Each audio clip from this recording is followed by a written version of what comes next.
నవరాత్రులు అయితే స్టార్ట్ అయిపోయాయి. అందరూ హడావిడిగా బతుకమ్మ సెలబ్రేషన్స్లో అమ్మవారి అలంకరణలో చాలామంది మునిగి తేలుతుంటారు.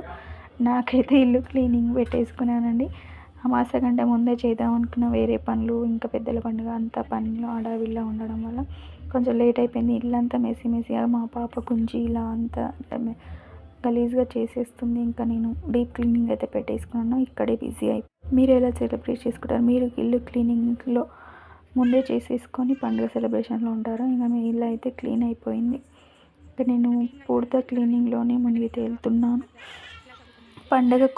పండుగ షాపింగ్ కూడా అస్సలు జరగలేదు. ఇంకా నాకు పాపతోటే సరిపోతుంది. ఇంకా బట్టలు కూడా తెచ్చుకోలేదండి. ఇల్లు అయితే మెస్సీగా అనిపిస్తుంది. నీట్గా పెట్టుకుందాం పండుగ ముందు, ఇంకా మంచిగా అనిపించదు కదా. ఎంత చెత్త వెళ్ళింది చూడండి ఒక్క రూమ్లోనే. ఇంకా చాలా ఉందండి క్లీనింగ్ చేసుకునేది. అదంతా ఫుల్ వీడియో లింక్ అయితే వస్తుంది, నెక్స్ట్ వీడియోలో వస్తుంది. తప్పకుండా వాచ్ చేయండి. అలాగే ఈ వీడియో కూడా మీరు ఎలా అనిపించిందో కామెంట్ చేయండి. మీరు ఎలా సెలబ్రేట్ చేసుకుంటారో పండుగ, ఆ విషయం కూడా నాకు తెలియజేయండి. లైక్ అండ్ సబ్స్క్రైబ్ అండి.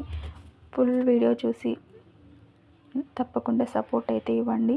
చిన్న చిన్న నాకు వీలైనంత వీడియోస్ అయితే మంచి వీడియో